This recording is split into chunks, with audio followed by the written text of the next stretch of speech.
The rain came down the way it always did in Portland during that season. Not in dramatic sheets, but in a relentless, freezing drizzle that found the gap between your collar and your neck and stayed there. It coated every surface in a thin, oily film that caught the orange glow of the sodium street lamps and held it so that the whole waterfront district looked slightly unreal, like a city seen through dirty glass. Officer Vance Langford had patrolled these streets for years. He knew every pothole on the Burnside waterfront, every decommissioned loading dock, every gap in the chain-link fencing behind the old Callaway cold storage facility. He knew the city the way a man knows a house he has lived in long enough to navigate in total darkness, not with admiration, but with the proprietary familiarity of someone who believes the place belongs to him. He was not a good police officer. He had never been a good police officer. He had been, from the first week of his academy graduation, the kind of officer who understood the badge as a license rather than a responsibility, a permission slip issued by the city and protected by the union that allowed him to conduct himself on the streets of Portland according to his own internal set of rules, which bore only a passing resemblance to the ones written in the departmental handbook. He faced multiple excessive force complaints over his career. Investigations followed each one. Each time the file had landed on the desk of Wayne Talbot, union representative for the precinct, who had been married to Langford's father's sister for years and who considered Vance Langford a professional obligation and a personal project. Each time Talbot had made the paperwork disappear, Wayne was good at that. He had the administrative credentials, the political relationships, and the institutional knowledge of a man who understood exactly where the pressure points were and exactly how hard to press them. He knew which captains wanted to avoid controversy before their pension reviews, which internal affairs investigators could be managed with a carefully worded memo, and which complaint files were thin enough to dismiss on procedural grounds without anyone looking too hard at the substance. Each time Langford had been allowed to walk back out of the building, clip his badge back onto his belt, and return to the streets he considered his. Captain Ellis Hargrove, commanding officer of the precinct, was not a corrupt man. In the way that Talbot was corrupt, he was something more common, and in many ways more damaging. He was a tired man, close to his pension, who had spent years managing the gap between what the department was and what it was supposed to be, and he had made his peace with that gap by deciding it was not his job to close it. He reviewed Langford's file when he had to sign the paperwork, when it was put in front of him, and accepted Talbot's assurances with the practiced ease of a man who has learned that some problems resolve themselves if you give them enough time and enough distance. Langford knew all of this. He counted on it the way a man counts on a floor he has walked across countless times. Not consciously, not gratefully, just with the absolute unthinking confidence of someone who has never once felt it give way beneath him. On a rainy night in the early morning hours, Langford turned his cruiser onto the service road that ran parallel to the Burnside waterfront and drove at an unhurried pace, his eyes moving across the wet concrete and chain-link fences with the practiced scan of a man who was not looking for anything in particular, but was very willing to find it. Beside him in the passenger seat, Officer Bryce Madden sat with his hands folded on his knees and his eyes on the dashboard terminal, with the careful attention of someone who did not want to be caught watching his training officer too closely. Madden was fresh out of the academy. He had joined the Portland Police Bureau because his grandfather had been a state trooper in rural Oregon for decades and had retired with a clean record and a reputation the family still spoke of with quiet pride. Madden had wanted that. His short time with Vance Langford had introduced a persistent low-grade anxiety into his daily experience of the job that he was still trying to name. "Dead out here," Langford said. Not to Madden specifically, but to the windshield, to the night. He tapped 2 fingers against the steering wheel in a slow, bored rhythm. Nothing but freight containers and puddles. He paused.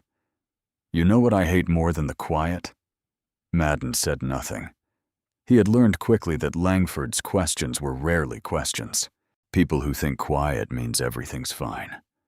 Langford tilted his head slightly, his eyes scanning the lane ahead. Quiet means nobody's talking. Doesn't mean nothing's happening. Real police work isn't about paperwork. It's about instinct. You look at a street, you don't read it like a tourist. You read it like someone who knows what doesn't belong. He turned the cruiser onto the narrow lane that ran behind the defunct Callaway cold storage building. The headlights swept across a rusted loading dock, a cluster of industrial recycling bins, a stretch of cracked asphalt glistening under the rain. His eyes moved to the end of the lane and stopped at the far end, where the service alley between the Callaway building and the next warehouse ran east toward the waterfront.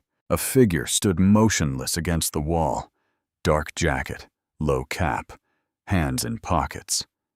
Still. Well, Langford said softly, and the boredom left his voice like water draining from a glass. There we go. Madden squinted through the rain-beaded windshield. Looks like someone's staying out of the weather. Looks like someone who doesn't belong in this part of the waterfront at this hour. Langford's hand moved to the light bar switch. That's the difference between you and me, Madden. You see a man. I see a question that needs answering. He brought the cruiser to a halt at the mouth of the alley, angled it to block the exit, and switched on the vehicle's spotlight. The light hit Donovan Hale like a physical thing. He had been standing in that alley, absolutely motionless, in the specific way that years of fieldwork had taught him to be. Still, not rigid, not tense, but settled, occupying the space with a quality that the human eye reads as belonging rather than waiting. The rain didn't bother him. The cold didn't bother him. He had stood in far worse conditions in places where the consequences of being noticed were considerably more permanent than a police interaction on a wet Portland street. He was a veteran of the Federal Bureau of Investigation Organized Crime Division, former Army Ranger, 75th Regiment. He had the physical bearing of someone who had spent the better part of 2 decades being required to be ready for anything at any moment. The kind of controlled economy to every movement that comes not from size, but from the permanent bone-deep understanding that force is a resource you do not waste. Tonight he wore a tattered canvas jacket, gray and formless with a torn shoulder seam he had carefully frayed weeks earlier. Beneath it, a dark flannel shirt and worn jeans. Boots that had seen better years. A knit cap pulled low. He had spent months cultivating this appearance. Not a costume, but an identity lived in and inhabited with the commitment a serious actor brings to a long-running role. Except the consequences of breaking character here were measured in lives and federal prosecutions, not reviews. His target was a weapons trafficking cell operating out of the converted Callaway cold storage facility 3 blocks east. The cell was moving stolen military-grade firearms through a distribution network stretching from Portland north to Seattle and east to Spokane.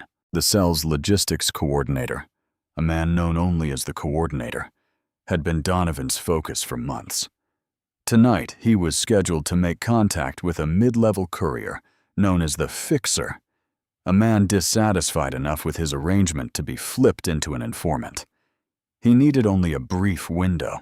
Sewn into the lining of his collar, carefully and invisibly, was a passive audio transmitter no larger than a coin. Set to local encrypted recording to avoid the cell's RF sweep equipment, it would capture everything onto a miniaturized flash drive embedded in the fabric. The Bureau would retrieve it when the operation concluded. His pulse was measured. His mind was clear. Then the spotlight hit him, Donovan processed the situation in an instant. Portland PD cruiser angled to block the alley exit. 2 officers. High-intensity stop. The protocol for deep cover encounters with local law enforcement was unambiguous. Comply. Fully submit to the stop. Allow the Bureau to clean it up afterward. Attempting to identify himself carried an unacceptable operational risk. If anyone connected to the cell was watching this alley, a credential reveal would blow months of work in seconds. He turned toward the light, raised his hands to shoulder height, and waited. Langford got out of the cruiser before the engine had fully settled, moving with the purposeful stride of a man who had already decided what was happening before he'd confirmed any of it. His hand rested on his taser holster, not drawing it, but touching it the way some men touch a door frame as they pass through. Hands, now. His voice bounced off the alley walls. Get them out of your pockets. They're already up, officer. Donovan's voice was careful, not meek, not authoritative, the slightly exhausted register of a man used to navigating exactly this kind of encounter. Both hands at shoulder height. I'm not moving. Langford covered the distance in quick strides. Behind him, Madden climbed out and positioned himself at the cruiser's hood, one hand on his belt. The spotlight at his back cast their shadows long and distorted against the brick. What are you doing out here? Langford stopped a short distance from Donovan and performed a quick visual sweep. Up, down, pockets, waistband, hands. This facility's been closed for years. Nobody's got any business in this alley at this hour. Trying to stay out of the rain, Donovan said. He kept his hands visible, every movement deliberate and telegraphed. I know it's private property. I'll move on. You'll move when I tell you to move. Langford stepped closer, using his physical presence the way he used most of his advantages as a first language before words became necessary. Face the wall, hands flat. Donovan turned. He placed both palms flat against the cold, wet brick of the Callaway building. He spread his feet to shoulder width. He said clearly, without urgency, Officer, I need you to know that I have identification in my left breast pocket. I'd like permission to reach for it. I didn't ask you about your pockets. Langford began the pat-down, rough, deliberate, less about safety and more about dominance. His hands moved down Donovan's sides, his back, his waistband. They found the firearm. It was a Bureau-issued Glock 19, carried concealed in a modified inside waistband holster, authorized and documented in Donovan's operational file, but invisible to Vance Langford, who saw only one thing: an unidentified man in a dark alley with a concealed handgun. Everything shifted. Gun! Langford's voice cracked. He stepped back, drew his taser, the red laser dot swinging to Donovan's back. He's armed, Madden said, weapon drawn now. Behind them, Madden's hand went to his holster. He drew, aimed at Donovan's back with hands that were not entirely steady. Don't move. Do not move. It is not what you think, Donovan said, keeping his palms flat against the brick, making no movement whatsoever. I have identification. Left breast pocket. Please let me show you. The only thing you're going to show me, Langford said, moving back in close, is exactly how fast I can end this.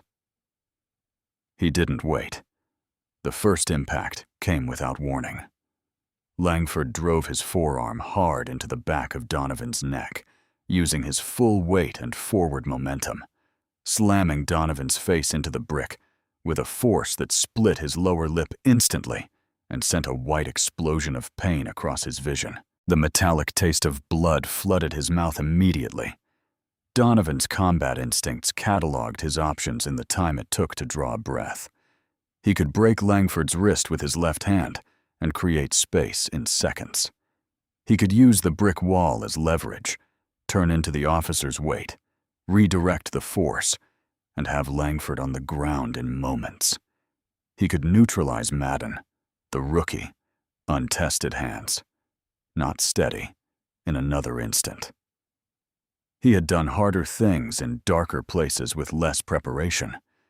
He did not move, because doing so would mean assaulting 2 Portland police officers in an active undercover capacity. Federal charges. That would be difficult to untangle, regardless of context, and blowing months of investigation that had cost the Bureau significant resources and at least one compromised informant. And because a panicked rookie was already aiming at his back at close range, the calculus arrived at a single conclusion. Take it. Trust the transmitter. Trust the protocol. Trust the Bureau. Hold. Langford kicked his right ankle out from under him, a sharp, vicious sweep that dropped Donovan's right knee to the wet asphalt. He grabbed Donovan by the collar and pulled him backward off the wall and threw him down. The back of Donovan's skull hit the ground, and the world swam. Not blackness, just a nauseating displacement of vertical and horizontal, as his brain registered the impact and sent signals that all said the same thing. This is bad. This is getting worse. Do not lose consciousness. He did not. He curled instinctively, protecting his vital organs, tucking his chin, making himself as small as possible. Not from fear, but from training, from the deep muscle knowledge of how a body survives sustained blunt trauma. Langford drew his baton. He brought it down across Donovan's ribs. The sound it made was a short, dense crack, and the pain that followed was interior. It lived inside his chest cavity, wrapped around his breath, and squeezed. Donovan's body tried to gasp and couldn't manage it fully. Madden, wait! Madden started taking a half step forward. He's down. He's not! Watch the perimeter, Madden. Langford's voice was flat, controlled. The voice of a man doing something he had done before and expected to do again. This isn't your part. Madden stopped. He took a step back. He watched. The baton came down again. Shoulders, then the upper back. Donovan gritted his teeth against the sounds his body wanted to make. His hands had moved to protect his head automatically. Through the rain and blood and the pounding of his own pulse, he could hear his voice, quieter than he intended, because he didn't have the air to make it louder, saying the 2 words that constituted the entirety of his available legal recourse in that moment. Federal agent. The rain swallowed them. The baton didn't pause. Langford knelt. He pressed his knee into Donovan's broken ribs with his full weight, finding the specific spot that caused the most concentrated pain. And he leaned down until his face was close to Donovan's ear. His breath smelled of stale coffee and something chemical like industrial cleaner. You are nothing, he said quietly, in the tone of someone saying something they genuinely believe. You are one more piece of garbage on my waterfront. And when I'm done with you tonight, you are going to disappear into a system that will hold you for a very long time. And nobody is going to look for you. He stood. He raised his boot. Donovan saw the shadow of it crossing the narrow column of light from the cruiser's spotlight. He had time to see it clearly, to understand what it meant, to understand that he could not stop it, and to think with the strange clarity that sometimes arrives in the last moment before serious injury about the transmitter in his collar and whether the Bureau would find it in time. Then the boot came down, and the light went out. For a brief moment, the alley was very quiet. Langford stood over the unconscious man at his feet and breathed slow, deliberate breaths. The exhale slightly longer than the inhale. The physiological routine of a man returning from a place of elevated intensity. He looked at his baton. He looked at the dark, still shape on the wet asphalt, and felt, as he had felt in the aftermath of each previous incident in his file, the particular cold satisfaction that he had long since stopped trying to examine. Then he got to work. The first thing was the body camera. He pressed the full deactivation button on his chest-mounted unit. Not standby, the full deactivation, and the small red recording light blinked off. He had done this after excessive force incidents multiple times in his career. Each time, the deactivation had been logged in the department's digital record system as a battery malfunction. Each time Wayne Talbot had reviewed the log. Each time Wayne Talbot had amended the notation to reflect the acceptable explanation. This was another instance. He walked back to the cruiser where Madden stood still at the hood, still holding his weapon. His face doing something complicated that Langford didn't have time for. "Holster it," Langford said. "Encounter's over." "Is he?" Madden started. "He's breathing. Call it in." Langford reached for the radio. "Officer safety incident. Armed suspect apprehended. Medical transport required." Standard language. "Say it exactly like that." Madden hadn't holstered his weapon yet. He was still looking at the figure on the ground. "He said he had ID. He said it twice. Before you, Madden." Langford's voice did not rise. It simply changed quality the way a temperature changes in a room when a window opens. Not dramatic, but immediately uncomfortable. "Look at me." Madden looked at him. He was armed. He resisted. He took a fighting stance and made a movement toward my belt. Langford said each sentence with the unhurried deliberateness of someone laying tiles. "That is what happened tonight. That is what your camera recorded because you positioned yourself at the perimeter, which means your footage shows exactly what I needed to show." Madden was quiet. Something moved behind his eyes. "You have been on the job a short time," Langford continued. "You have no record, no complaints, no union protections yet, and no senior officer who is going to stand up for you if this gets complicated. I have years on the force, a union rep who has made serious problems disappear, and a captain who would rather eat glass than deal with a misconduct investigation." He let that sit. "You back my report, or you don't have a career to develop. Are we clear?" Madden's jaw was tight. He looked at the unconscious man in the alley. He looked at Langford. He nodded.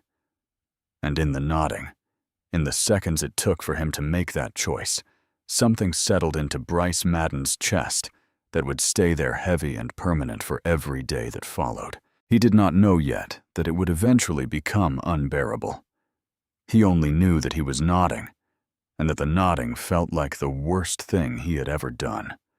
Langford turned back to the radio and called it in, the language exact, practiced, the specific phrasing of prior incident reports distilled into a short transmission. He collected Donovan's tattered canvas jacket, the wallet that had fallen onto the asphalt, and the Bureau-issued Glock 19, bagging them in evidence marked John Doe / unknown armed suspect. In the column marked identifying documents, he wrote, "None found." He did not check the breast pocket of Donovan's jacket. He wrote the evidence log in the car while they waited for the ambulance. His handwriting measured and unhurried in the blue-white glow of the interior lights. A short distance behind him, a woman named Evelyn Hart stood inside the Callaway Building's loading dock exit, watching through the chain-link gap. She worked the overnight cleaning shift and had been waiting for the rain to ease before walking to her car. She had been there since before the cruiser's spotlight came on. She had seen the stop. She had seen the man comply. She had seen what came after. She took out her phone. She looked at it for a long moment, her thumb hovering over the screen. Then she put it back in her pocket. Not because she didn't care, but because she had learned through years of living in a city that mostly looked through her rather than at her, that caring and being able to do something about it were not always the same thing. She walked to her car in the rain, her keys in her hand, the sound of the ambulance growing in the distance behind her. She drove home. She did not sleep. In the morning, she would call the FBI field office from her kitchen table with a cup of tea she didn't drink, and she would leave a message, and she would not know whether anyone would call back. But she would call, because years had also taught her that the only thing worse than not being heard was not speaking. The first thing Donovan was aware of was the smell, bleach and iodine, and the particular antiseptic flatness of recycled hospital air, cold, slightly stale. He had woken up in hospital rooms before, and his body knew what the smell meant before his conscious mind caught up with it. You are horizontal. You are in a controlled environment. You are alive. He tried to move his right arm and heard the chain before he felt the cuff. He forced his left eye open. His right was swollen fully shut, a tight, hot, rhythmic pressure that told him the orbital bone had taken a significant impact. The fluorescent lights burned his retinas. He lay still for a moment, assessing before moving, taking slow and careful stock. Fractured ribs, at minimum 2, possibly 3. Every shallow breath arrived with a precise, localized pain on the left side of his chest. The back of his skull was tender, in the way that suggests a significant concussion, and his vision had a slight lag to it. The visual processing delay of a brain that had absorbed a serious blow and was compensating. Dried blood on the left side of his face from the brick. He took a few seconds to complete the inventory. Then he turned his head and looked at the room. Vance Langford was sitting in the visitor's chair in the corner of the room, casually scrolling through his phone, with the relaxed posture of a man who was very comfortable in a situation that was very uncomfortable for everyone else. When he heard Donovan's movement, he looked up and a smile moved across his face. Slow, satisfied, the smile of a man who has been waiting for this moment and has prepared things to say. "Sleeping Beauty," Langford said, setting down his phone and walking to the foot of the bed. "Doctor says you've got fractured ribs, a severe concussion, and a cracked orbital bone." He tilted his head. "Personally, I think you got off light." Donovan said nothing for a moment. The transmitter, still in the collar. He could feel the slight weight of it through the fabric, still against his neck. The Bureau's protocol for active undercover operations required a transponder signal check at regular intervals when an agent was in the field. He looked at the clock on the wall above the door. It had been some time since the stop at minimum. In a field operation with a scheduled contact window, Lena Vargas would already know something had gone wrong. The question was not whether the Bureau was coming. The question was how long he had to survive this room before they did. "You didn't check the pocket," Donovan said. His voice was raw and gravelly, but it was steady. Langford laughed, dry, dismissive. "Check what? Your fake ID? Your street credentials?" He moved around the side of the bed, arms folded, looking down at Donovan with proprietary satisfaction. "Your coat and your wallet are in an evidence bag at the precinct. You're being processed under John Doe until AFIS kicks back your prints. But here's what your future looks like. Illegal possession of a concealed firearm, resisting arrest, assaulting a police officer, and whatever else seems appropriate by the time I finish the report." He tapped the clipboard on the tray table. "I write the narrative, buddy. And in my narrative, you reached for my weapon. You're going away for a very long time."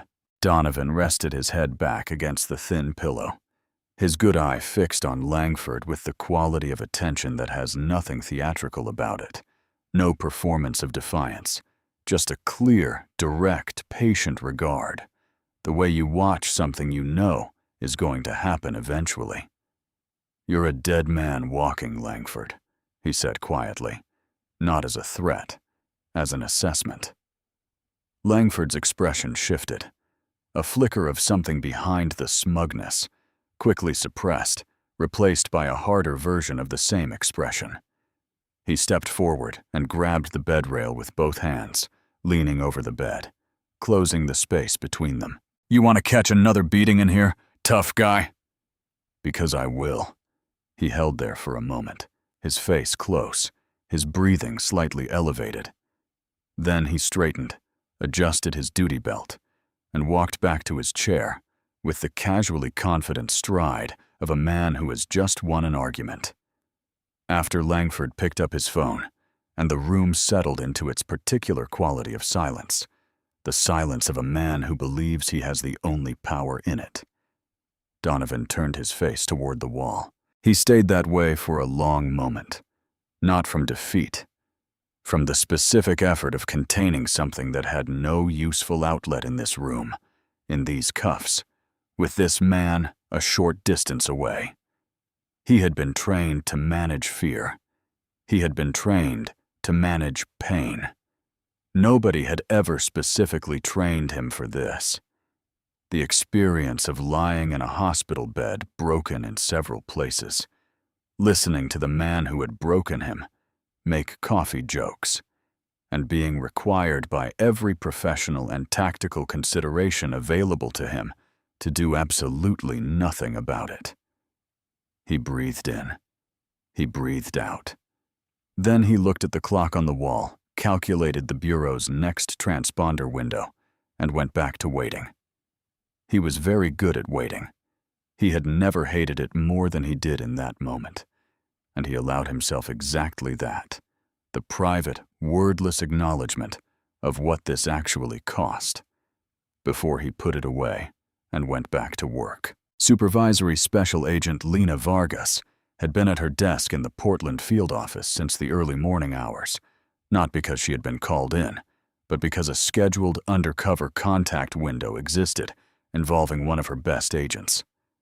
And Lena Vargas did not wait at home when her agents were in the field during sensitive operational windows. Her monitoring terminal flagged the first anomaly. Donovan's transponder signal had gone offline. She looked at the terminal for exactly a few seconds. Then, she began working.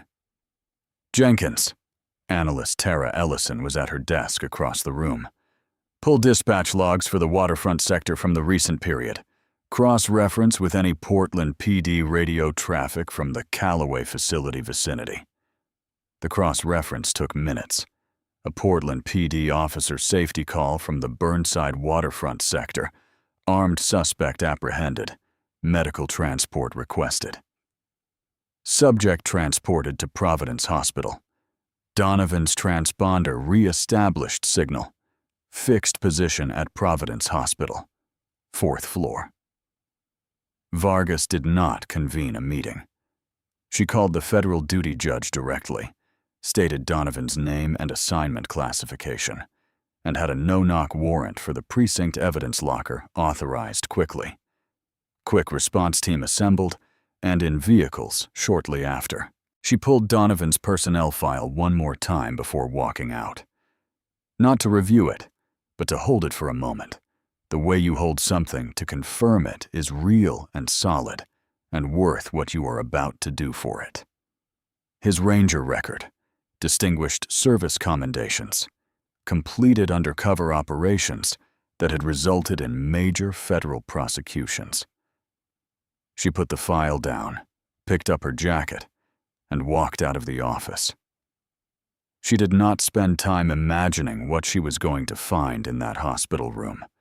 She had learned over her career that imagining what you are going to find is a way of preparing to feel something. And feeling something is a function best performed after the work is done, not before it. Captain Ellis Hargrove arrived at the hospital room and reviewed Langford's account in moments and signed off on transport to central lockup without meeting Donovan's eye. He was a tired man who had learned to manage distance from things that required it, and he had managed it that night the way he always did, efficiently, without asking questions whose answers might complicate the distance. He was in the elevator when the sound changed in the corridor above him. Heavy, synchronized, not hospital footsteps. The particular, deliberate cadence of people moving with unified purpose through a confined space. He pressed the button for the 4th floor and rode up toward it with the expression of a man who has spent years telling himself that retirement would make everything simpler, and who has just understood with complete and irreversible clarity that it will not. The elevator opened. He stepped out. He heard Vargas's voice, and the rest of his career began its end. The corridor on the 4th floor of Providence Hospital went quiet before the team reached it. Not a hush, a suppression as though the ordinary ambient sounds of the building had recognized something and stepped aside for it. The overhead lights seemed in some way that was probably optical illusion to sharpen. A nurse at the station, a short distance from the room, stood up from her chair and pressed her back against the counter. The footsteps were heavy and synchronized. The deliberate cadence of people who had done this before and understood that the sound itself was information that it communicated in advance of anything visible, the scale and the certainty of what was arriving. The door to the hospital room did not open. It was pushed with a force that came from a tactical agent's flat palm, moving at full extension. Not violent, not destructive, but absolute. And it swung back and hit the doorstop hard enough to crack the plastic casing from the wall. The room filled. Federal agents in full tactical configuration moved through the doorway in a fluid sequence. Black tactical pants, heavy Kevlar carriers with FBI stenciled in white letters across the chest. Drop leg holsters with Sig Sauer P3, 2 OAs. They took the corners of the room with 2 steps each, positioned themselves to cover every angle, and went still. The whole entry took moments. Vance Langford had not moved from the side of the bed. His coffee cup was in his right hand. He looked at the agents, and his face did something complicated. Not yet understanding, not yet afraid. Something in between. The expression of a man whose mental model of the situation has just been presented with information that doesn't fit inside it. Through the wall of agents, with the unhurried certainty of someone who does not need to move quickly because she has already won, stepped Supervisory Special Agent Lena Vargas. She wore a charcoal suit. She did not hold up her credentials. She didn't need to. Her posture, her pace, the quality of attention she brought to the room communicated her authority more completely than any badge could. Her eyes moved across the room once, a single comprehensive sweep, and then fixed on the bed. She walked to the bedside. She looked at Donovan. She looked at the swollen eye, the bandaged ribs visible where the hospital gown gaped, the cuffs chaining his wrist to the rail with the no-slack tightness of someone who had applied them with unnecessary force. She looked at his face, the dried blood, the split lip, the careful, measured expression of a man who had been holding himself in one piece by force of will for an indeterminate period, and had the discipline to keep doing it until help arrived. "Agent Hale," she said. Her voice was level, clear, and carried into every corner of the silent room. "What is your status?" The word agent hit the room like a physical object.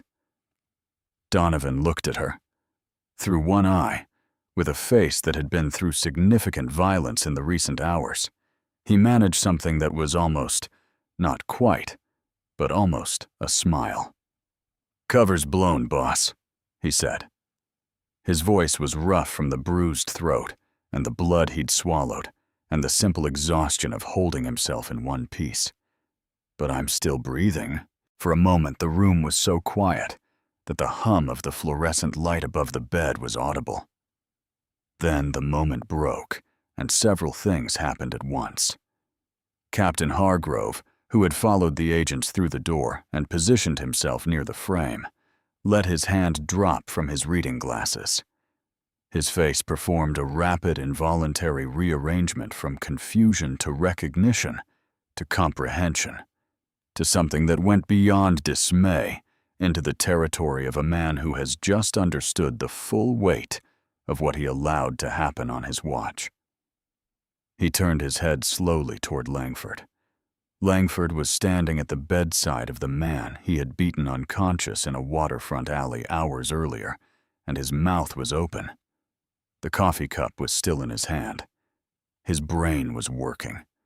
Donovan could see it working, could see the specific quality of his silence, which was the silence of a man processing the rapid collapse of a structure he had considered permanent. Multiple complaints. Multiple times the machine had absorbed what he'd done and converted it into a file in a drawer. The coffee cup slipped from his fingers. It hit the linoleum with a sharp crack, and the lid popped off, and brown liquid spread across the floor in a slow, widening arc across Langford's polished black boots. He didn't look down at it.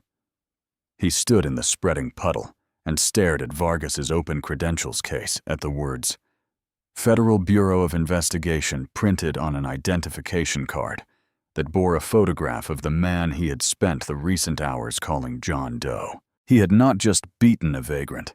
He had beaten a veteran of the FBI. While that agent was conducting an authorized federal undercover investigation, he had stolen federal property. He had instructed a junior officer to falsify his report. He had applied his body camera deactivation protocol with the help of his uncle's administrative credentials, and he had done all of it in front of a passive audio recorder that had been running continuously since the moment he stepped out of his cruiser. The full weight of it took moments to reach his face. "Unlock him," Vargas said. She was not looking at Langford. She was looking at the cuff on Donovan's wrist, and the quality of her stillness was the quality of someone exercising very deliberate control over what they would and would not allow themselves to express in this particular moment. Langford didn't move. He couldn't. "I said," Vargas's voice changed, not louder but sharper, the way a temperature changes. "Unlock my agent, now." One of the tactical agents produced a pair of heavy bolt cutters.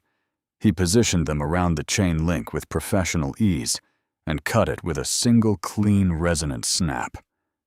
Another agent moved in immediately with a trauma assessment kit.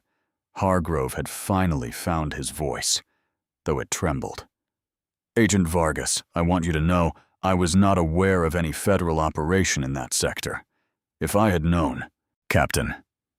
Vargas's voice was not unkind. It was simply definitive.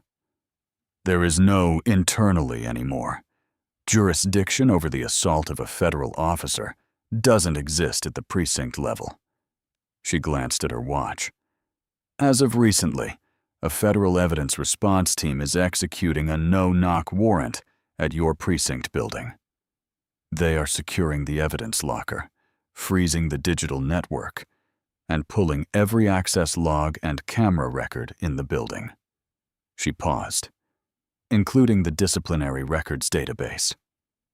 Hargrove went very still. Langford found his voice, and when he did, it came out wrong. Too loud. The voice of a man whose panic had arrived faster than his judgment. "You can't do this.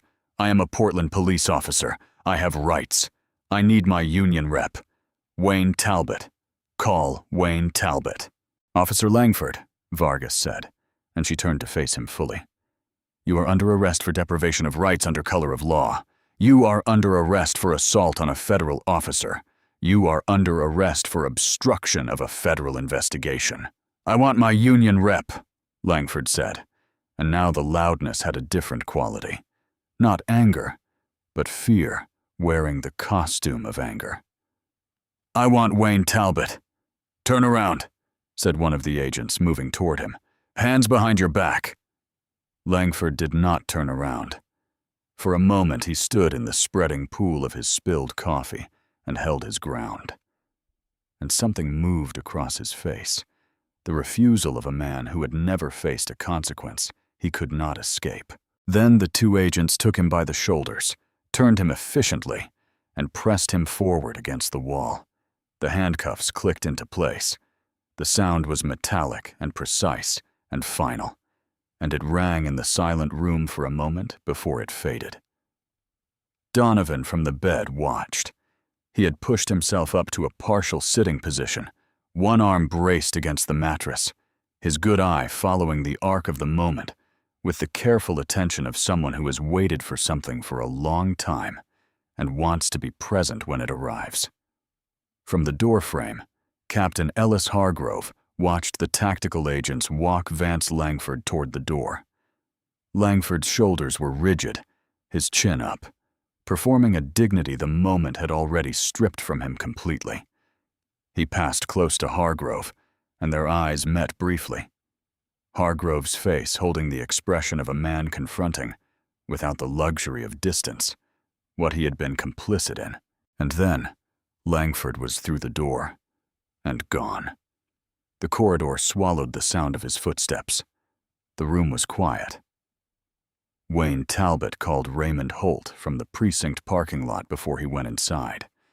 He was already framing, already working the phones, already doing what he had done multiple times before, managing the first hours. Because the first hours were the hours that shaped everything that came after. He explained the situation to Holt in short sentences. Holt's response was immediate. They would frame Langford's account as a split-second use-of-force decision by a veteran in a high-risk environment against an unidentified armed suspect. They would note the suspect's failure to identify himself, his failure to comply with repeated lawful commands, the discovery of an illegal concealed firearm. They would get ahead of the narrative before any journalists could establish an alternative frame. Talbot ended the call and walked into the precinct with the settled confidence of a man who has done this before and expects to do it again. He was steps inside the building before he saw the federal agents, multiple of them working in pairs, moving through the precinct with methodical efficiency. One pair at the evidence locker, one pair at the IT terminal in the records room, pairs in the main bullpen, more in the equipment room, documenting every item in the camera checkout log. They moved the way people move when they have a warrant and a timeline, and have done this work many times before, without drama, without hurry, without any of the uncertainty that Talbot's presence was intended to inject into a situation. A lead agent approached before Talbot reached the inner door. "Sir, this facility is currently under a federal warrant. I need to see your identification, and I need you to remain in the lobby until I've confirmed your authorization level." Talbot drew himself up. Years of the union's brand of institutional authority had given him a posture and a tone that had in the past been sufficient to redirect most conversations. "I am the senior union representative for this precinct. These are my members, and they have rights. You do not have the authority to— This is the warrant." The agent held it out, clean, signed, federally authorized, Judge Ferris's signature at the bottom. A scope that covered every inch of the precinct's physical and digital infrastructure. "You're welcome to read it in the lobby." Talbot read the warrant. He read it carefully because he was a man who understood documents, and because the specific language of a warrant told you exactly how much trouble you were actually in. He read it twice. Then he sat down in one of the lobby chairs, placed his leather portfolio on his knees, and called Raymond Holt back. "It's federal," he said when Holt answered. "Full scope, digital records, physical evidence, camera logs." A pause. "Yes, everything." He sat in the lobby chair and waited. And for the first time in multiple incidents over his career, the wait had a quality to it that was entirely different from all the previous waits. The FBI's evidence response team reached Donovan's tattered canvas jacket in the evidence locker, tagged under John Doe / unknown armed suspect, bagged with the wallet, and the Glock. The technical specialist assigned to the jacket was a bureau forensic examiner who had been processing undercover agent equipment for years. He recognized the transmitter before he finished examining the collar. He extracted the drive with the care of someone removing something irreplaceable, ran it through the decryption protocol using Donovan's operational code, confirmed the timestamp and integrity of the recording chain, put on his headphones, and listened. He listened for minutes without moving. When he took the headphones off, he looked at the lead agent who had accompanied him. His expression by that point in his career was not usually a readable thing. It was readable now. "Get Vargas," he said simply. The audio was devastating in the specific way that evidence is most devastating when it is not ambiguous. It began with the cruiser spotlight activating and Langford's voice commanding Donovan's hands from his pockets. It captured Donovan's compliance word for word, both announcements of the identification in his breast pocket, clear and unmistakable beneath the rain. It captured the sounds of the pat-down, the discovery of the firearm. And then, the sounds not described, not interpreted, simply recorded, of a man being beaten with a baton on wet concrete, while his voice said, "Federal agent," twice, and was ignored both times. It captured Langford's words during the key moments, every syllable preserved at high fidelity. But the transmitter audio was not the second thing the evidence response team found. The second thing was in the digital records. The Bureau's digital forensic specialist approached records the way an archaeologist approaches a site where the most important artifacts are not the visible ones, but the ones that have been deliberately removed. He pulled the precinct's full camera system log, every body camera activation, every deactivation, every record modification within the first period of executing the warrant. Langford's body camera deactivation was there, time-stamped exactly as Langford had executed it, and exactly as it had been logged on prior occasions under the notation battery malfunction. What was also there was the subsequent modification shortly after the incident. A login event appeared in the disciplinary records database. The credentials belonged to Victor Langford, union representative, who had been issued administrative access for the legitimate purpose of reviewing filed complaints. Those credentials had been used from a precinct terminal to access Langford's disciplinary file. A notation had been added to the body camera deactivation record, identical in language to the prior notations. The modification had occurred while Donovan Hale was handcuffed to a hospital bed. The specialist pulled the access log and cross-referenced every instance of the union rep's administrative credentials being used with the dates of Langford's filed complaints. In multiple instances, the credentials had been used in close proximity to a complaint being filed.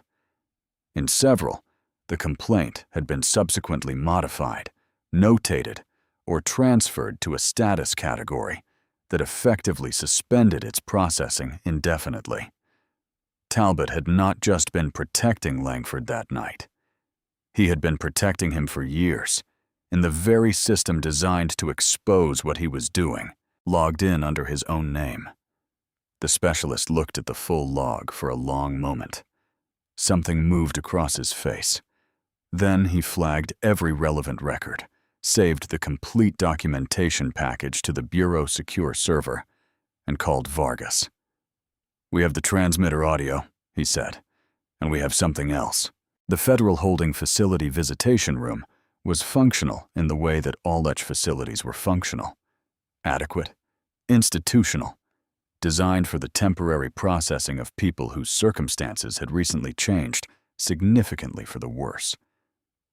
The acoustics gave every sound a slightly too direct quality. Raymond Holt sat with his leather portfolio open in front of him and watched Vance Langford across the metal table with the expression of a man performing a service he was paid to perform and was very good at. but who was developing significant concerns about the trajectory of this particular situation. Langford looked worse than Holt had expected. Not physically. Langford had not been mistreated in holding, but in the specific way that men look when they have been running on certainty for a long time and the certainty has been abruptly removed. The arrogance was still there in the set of his jaw, but it was performing now, which was different from simply being there. "Tell me again," Holt said, "about the moment you found the weapon." Langford told him. The account was smooth, practiced, consistent. The account of a man who had generated similar accounts multiple times before. Holt made a note. Then he opened his laptop, turned it toward Langford, and pressed play.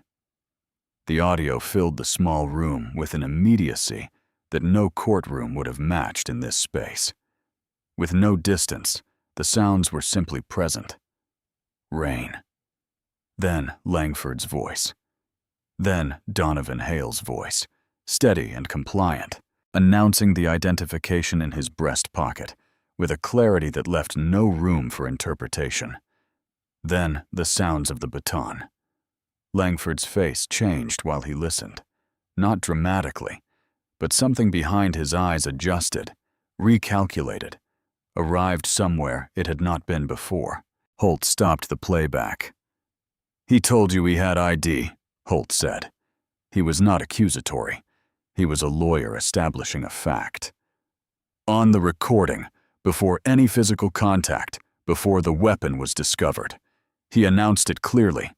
Then the physical contact began." Langford's jaw was tight.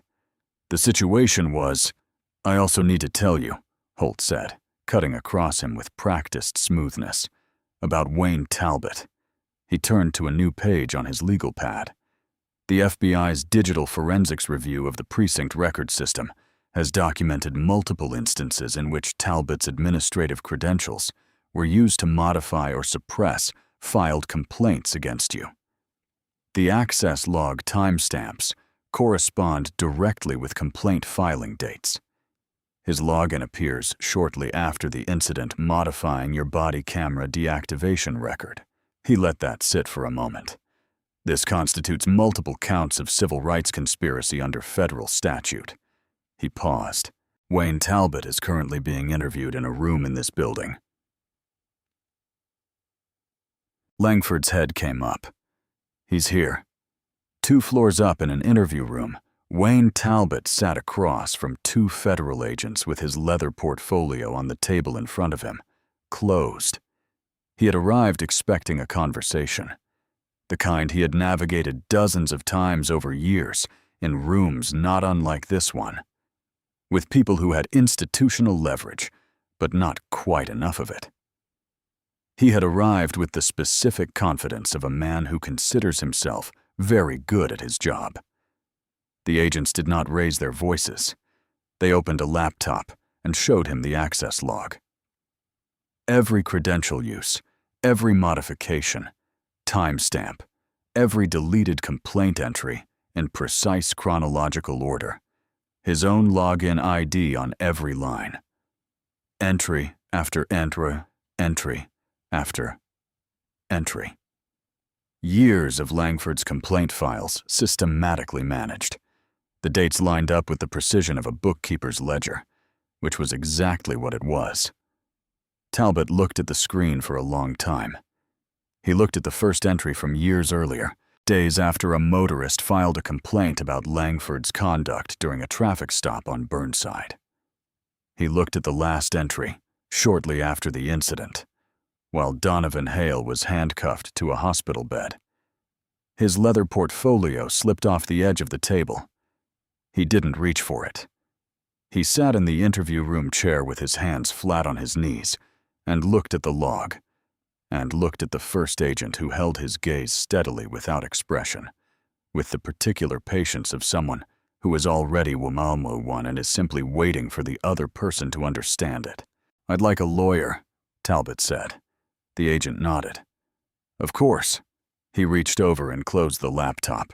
Then he said in the same unhurried tone, Mr. Talbot, before your attorney arrives, the pension review process for federal civil rights convictions typically begins within days of indictment. I mention it only so you have accurate information. Talbot looked at the closed laptop. He looked at his portfolio on the floor, its contents fanned slightly across the linoleum. He did not pick it up. He sat in the chair with the specific stillness of a man for whom the floor has just stopped being the floor, for whom every system of support that has held him upright for years has in the space of moments revealed itself to be something entirely different from what he had believed it to be. He sat there while the agent left to arrange the attorney request, and the room was quiet, and the only sound was the faint hum of the fluorescent light and the distant sound of the building doing its work around him. Years of incidents, his own name on every line. He sat there and did not move. Bryce Madden had not slept.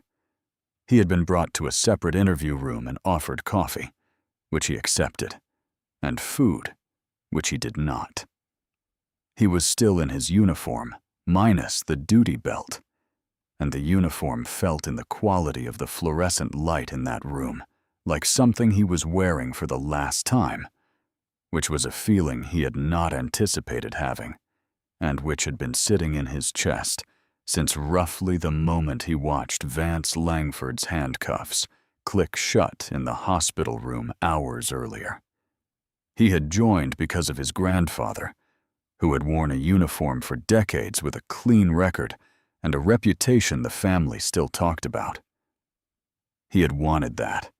Not the money, not the authority, but the specific, uncomplicated moral clarity of doing a job that helped people in moments when they most needed help. He could not stop seeing Donovan Hale's face against the alley brickwork. Assistant United States Attorney Naomi Brooks came into the interview room.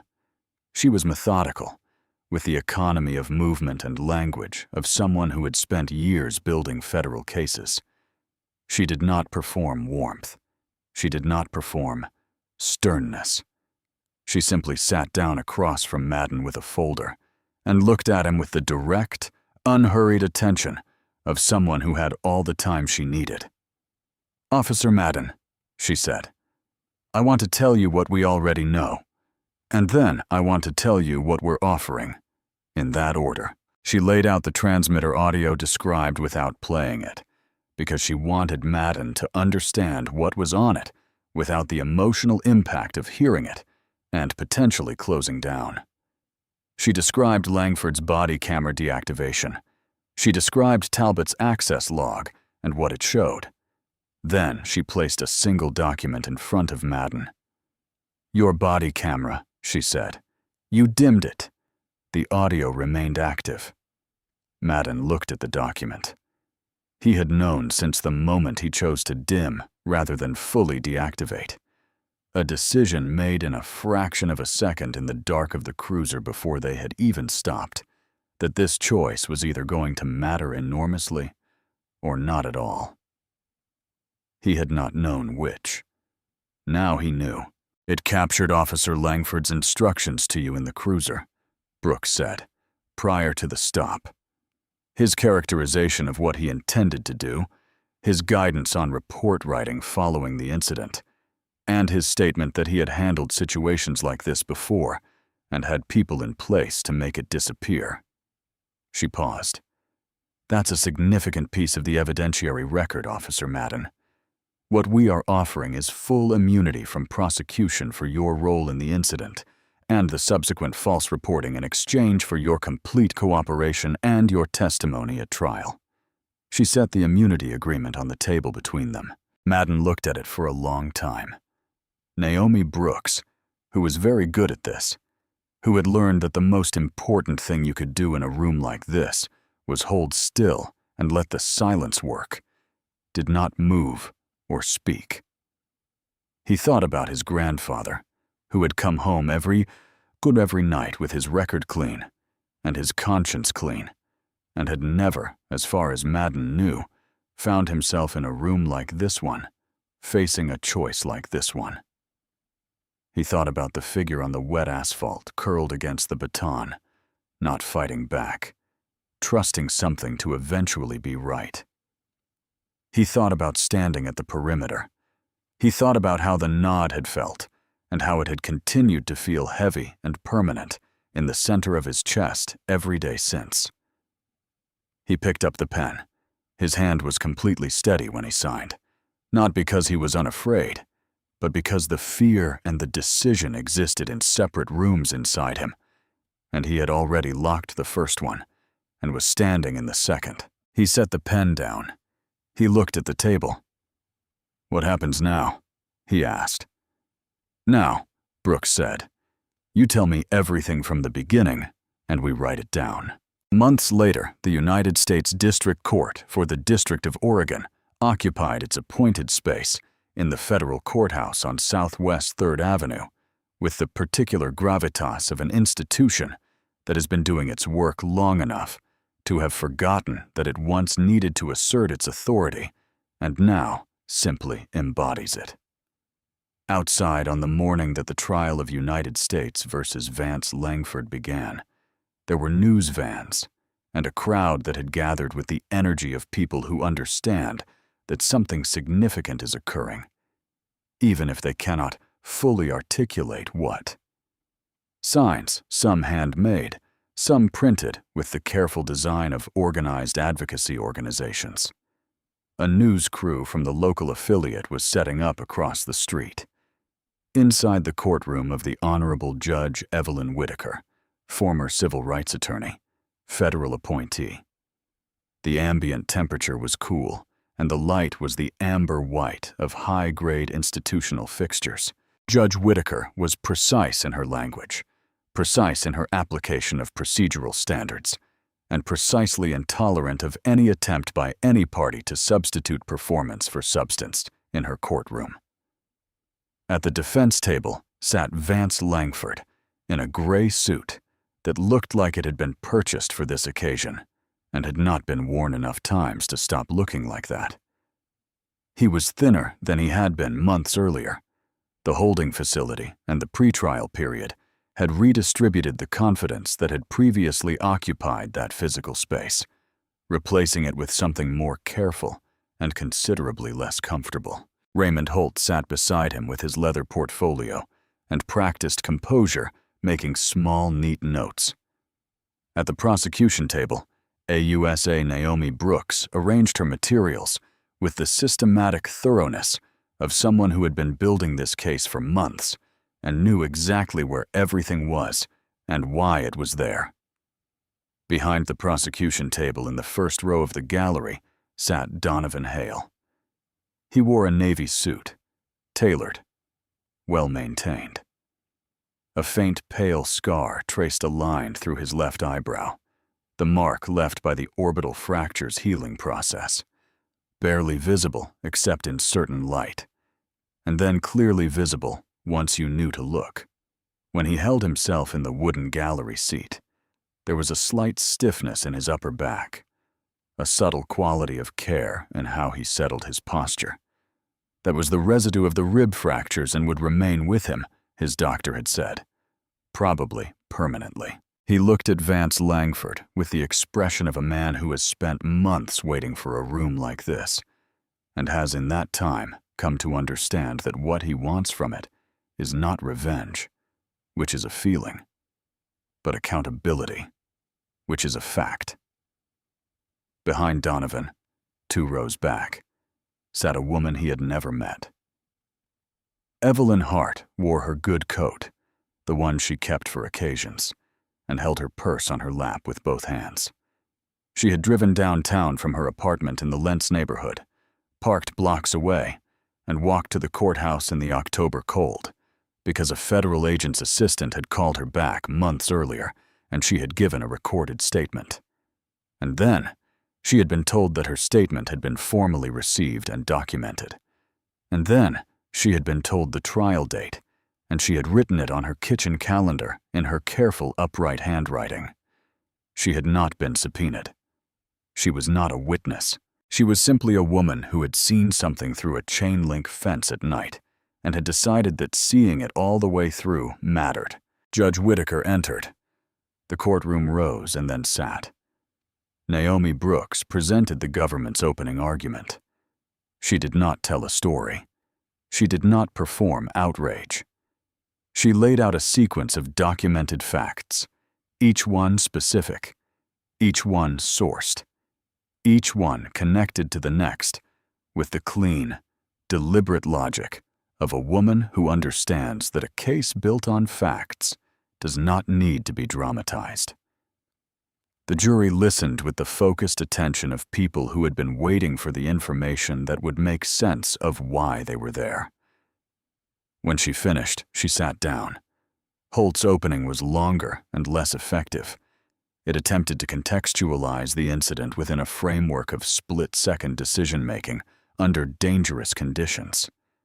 A narrative that would have been considerably more persuasive in the absence of the audio recording, a body camera whose audio had been preserved, and a digital access log documenting years of complaint suppression. On the second day, Brooks played a portion of the transmitter audio.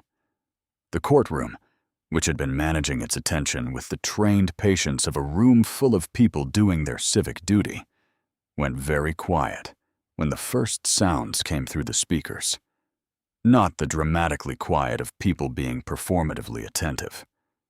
The actually quiet of people who were suddenly physically present in a dark alley in Portland at night, listening to what a baton does to a human body on wet concrete, and to the voice of the man on the ground saying, "Federal agent," twice in a voice scraped raw by pain and blood. The recording lasted minutes. When it ended, no one in the gallery moved. In the second row, Evelyn Hart had her hands folded in her lap. Her face was composed, but her knuckles were white against the dark wool of her coat. She had heard those sounds before, muffled, indistinct, through chain link and rain. She had heard them clearly now for the first time. She did not look away. Bryce Madden took the stand on the fourth day. He was wearing his dress uniform, not Brooks's suggestion, his own choice.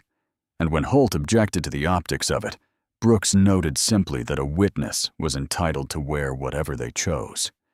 Madden had chosen the uniform because he had joined the force to be a particular kind of officer. And walking into that courtroom in civilian clothes would have felt like a disavowal of something he still believed in, even if he had, for critical weeks, failed to live up to it. He was young, and he looked earnest, slightly pale, with the particular composure of someone who has made a difficult decision and is now committed to executing it regardless of the personal cost. He did not look at Langford when he was sworn in. Brooks guided him through it methodically, starting at the beginning. The sector patrol, Langford's words in the cruiser about instinct and belonging, and finding the thing that doesn't fit. The moment the spotlight found Donovan in the alley. The stop. When Officer Langford approached the subject, Brooks said, "Did the subject display any sign of aggression or threatening behavior?" "No." Madden's voice was steady. He had his hands visible at shoulder height before Officer Langford reached him. He complied with every command immediately. When Officer Langford conducted the pat-down and discovered the concealed firearm, did the subject reach for the weapon or make any movement toward Officer Langford's person? No. Officer Langford found it during the pat-down. Agent Hale's hands were flat on the wall the entire time. What happened immediately after the weapon was discovered? Madden looked at his hands for a moment. A brief pause, not from reluctance, from accuracy, from the effort of a young man who has decided to be precise about something painful. Then he looked up. Officer Langford grabbed Agent Hale by the back of his collar and drove his face into the wall. Then he pulled him backward and threw him down. Then he drew his baton. The gallery was very still. Before the physical contact began, Brooks said, "Did Agent Hale announce that he had identification?" "Yes, twice." Madden's voice was very even. "He said there was ID in his left breast pocket, He said it the first time before Officer Langford initiated the pat-down. He said it a second time after the weapon was found. Officer Langford told him he didn't care. "What did you do during the beating?" The pause before Madden answered was not long, but it was honest. I stepped forward. I said, "Wait. Officer Langford told me to watch the perimeter." He looked at his hands again. I went back to the perimeter. Silence in the courtroom. "After the incident, what did Officer Langford tell you?" "He told me to report it as an officer safety incident." He described Agent Hale's behavior: combative, lunging at his belt, refusing commands, and told me to write my report to reflect that description. Madden's jaw was tight. He told me that if I didn't back his account, my career was before it started. He said nobody would believe a rookie over a veteran. Did you believe him? A pause that contained in its few seconds something true and difficult, and not comfortable to sit with. "I was young," Madden said. "I'd been on the job a short time." He looked at the jury directly. "I was afraid. Yes, I believed him." He did not add anything to that. He did not explain or justify. He simply let the fact of it sit in the courtroom air where it belonged. Holt's cross-examination pressed Madden on the immunity agreement, whether fear of prosecution had shaped his account, whether he was trading testimony for self-preservation. Madden acknowledged the immunity agreement without deflection, and then stated simply that the account he had given was the account of what he had witnessed, and that the transmitter audio, which he had now heard in full, corroborated every element of it. The cross-examination did not recover what it had gone in to challenge. Donovan testified on the 6th day. He took the stand in the Navy suit and answered the preliminary questions in a voice that was measured, clear, and possessed of the specific authority of someone who has been trained in the accurate, unembellished reporting of facts. He walked the jury through the undercover operation from its origin, the weapons trafficking cell, the months of preparation, the fixer, the scheduled contact window. He explained the transmitter and how it worked. He explained the operational protocol for law enforcement encounters during deep cover. When Officer Langford began the physical contact, Brooks said, "You had the physical capacity to defend yourself." "Yes." "Why didn't you?" Donovan was quiet for a moment. The courtroom was very still, because doing so would have assaulted 2 law enforcement officers, ended months of investigation, and risked being shot by a frightened rookie whose weapon was already drawn and aimed at my back. He paused, and because the protocol exists for a reason, the bureau structure is designed to handle exactly this situation. I trusted the structure to do what it was designed to do. Even while being beaten, even then. He looked at the jury. I said, "Federal agent," twice, loud enough to hear, both times. He let that sit. Brooks then played the transmitter audio in full. The courtroom sat in silence for minutes.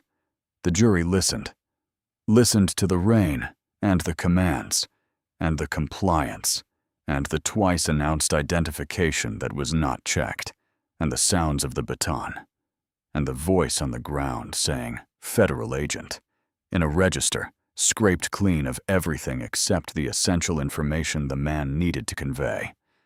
When it ended, one juror in the back row looked at her hands, then at the wall, then back at the witness box, where Donovan Hale sat with his hands folded on the railing and his face composed and his eyes patient. In the gallery, Evelyn Hart was looking at her own hands. She had worked the overnight cleaning shift at the Callaway building for years. She had walked past that alley hundreds of times. She had seen plenty of things in that neighborhood she could not do anything about, and she had learned to carry them and keep moving because that was what you did. She was done with that now. She had decided to be done with it the morning she called the FBI from her kitchen table with a cup of tea going cold in front of her. She had not known when she made that call what it would lead to. She knew now. She sat in the gallery of the federal courthouse and let herself be glad she had called. The defense rested without calling Langford to the stand. Holt made a brief closing argument that invoked the difficulty of split-second policing decisions and the importance of not judging them by the clarity of hindsight. He said it competently. It landed the way things land when the evidence has already decided the verdict and everyone in the room knows it. Brooks's closing argument was short. The last thing she said before she sat down was, "You have heard what happened. You have heard it in Agent Hale's voice, in Officer Madden's testimony, and in a recording that captured every second of that alley at night. The evidence does not ask you to believe anything. It simply asks you to listen."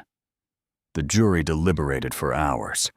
Vance Langford sat at the defense table during that time, with a quality of stillness that was entirely unlike the stillness he had brought to years of police work. That stillness had been the stillness of a man at rest in a world arranged to his convenience. This was the stillness of a man holding himself in place against something that was pulling at him very hard. When the foreperson stood, Langford's hands went to the edge of the table. He gripped it with both hands, and his knuckles whitened. And he sat that way, while the foreperson, a middle-aged woman in a gray cardigan, who had been throughout the trial, the juror whose face gave the least away, unfolded a sheet of paper and looked at it.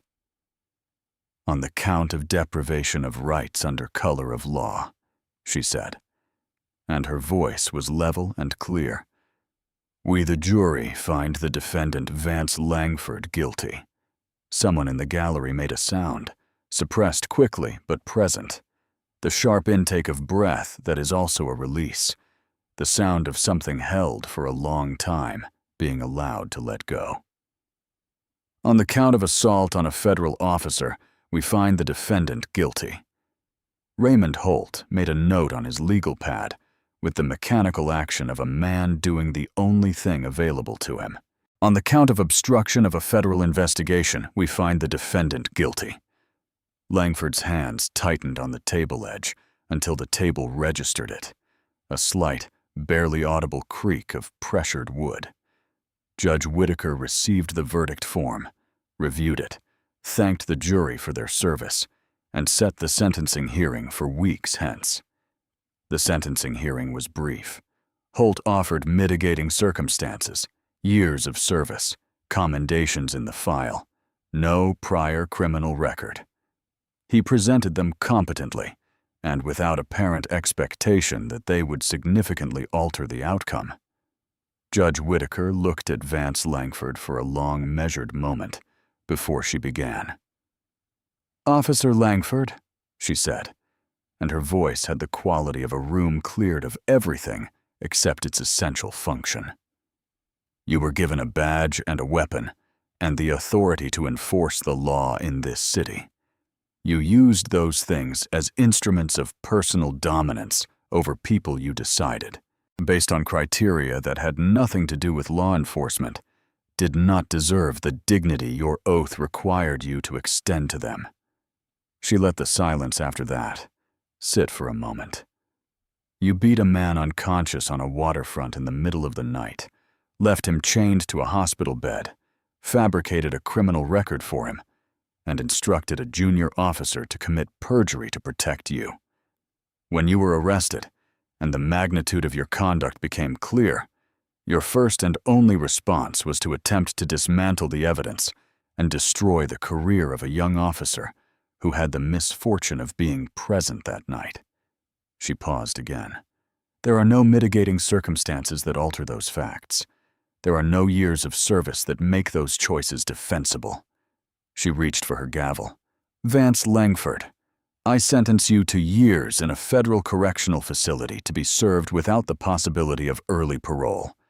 The sentence reflects the severity of the conduct, the deliberate and calculated nature of the cover-up, and the specific harm inflicted on a federal officer in the performance of his assigned duties." She brought the gavel down once, cleanly.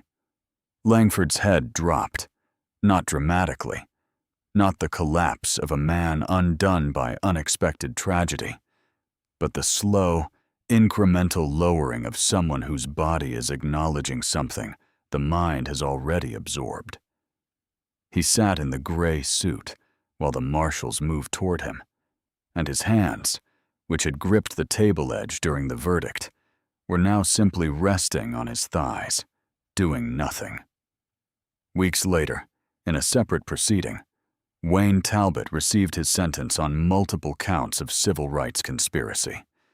Years in a federal minimum security facility, permanent revocation of his union credentials, and forfeiture of the pension he had spent years building.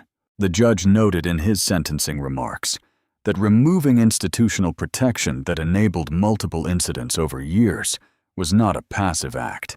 It was participation. The sentence reflected that. In the corridor outside the courtroom, after Langford's sentencing, the marshals moved him toward the side exit. He walked with the compressed quality of a man maintaining his posture by decision rather than inclination. As he passed the row of gallery seats near the exit doors, he turned his head. Donovan Hale was standing near the courtroom doors. He was standing with his hands at his sides, and his weight balanced, and his suit buttoned. And he was watching Langford with the same quality of attention he had brought to multiple moments over the course of this investigation and the trial that followed. Present, measured, patient, not triumphant, not performing. Just there, watching, holding the moment as exactly what it was. Langford looked at him. Donovan held his gaze for seconds. Exactly seconds.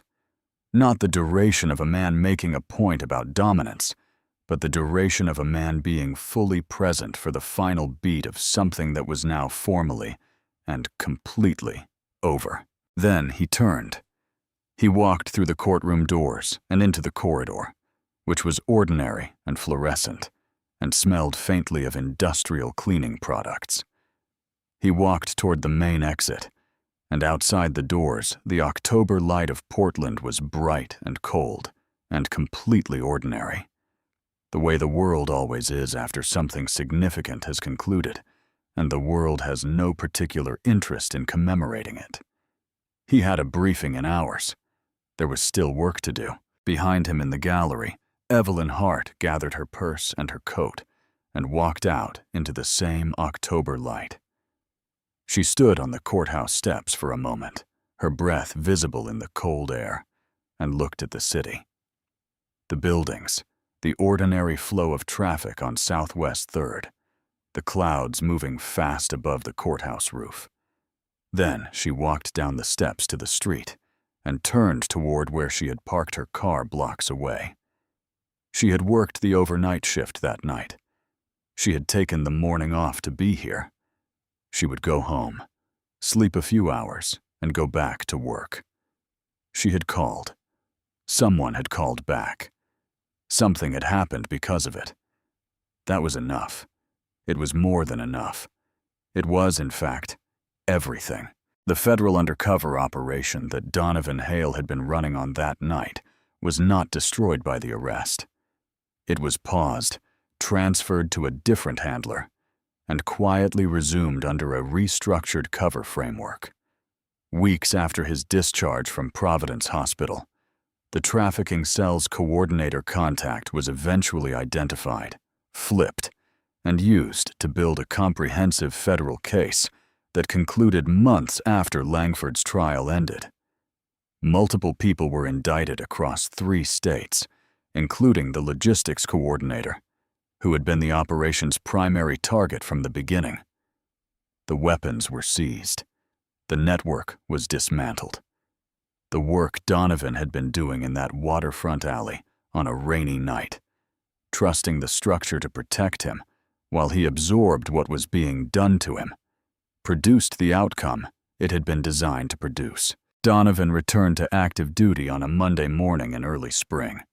He carried a faint scar through his left brow that caught light at certain angles and a permanent stiffness in his upper back that was most noticeable in cold weather.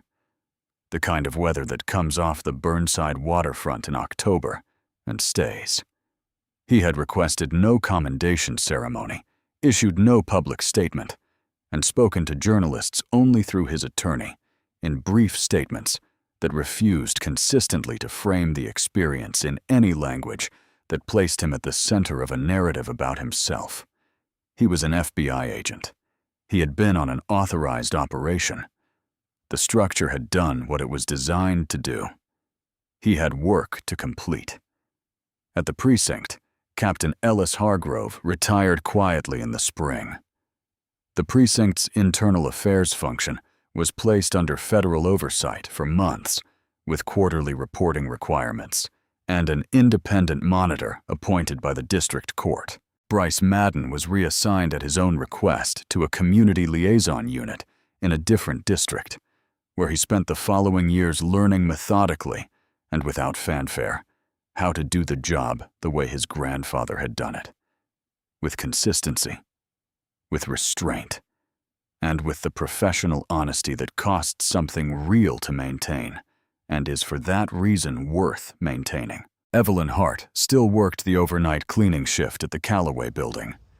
The building had new tenants now, a logistics company, ordinary work, ordinary hours. She still walked past the alley on her way to the parking lot at the end of every shift in all kinds of weather. She didn't stop when she passed it, but she always noticed it. She noticed it in the way that people notice the places where something true happened. Not dramatically, not with ceremony, just with the quiet and permanent recognition that the place is marked, that something occurred there that mattered, and that she had been a part of making sure it mattered all the way through. If this story moved you, subscribe to our channel. There are more stories where the truth finally catches up to power, and every one of them is worth telling.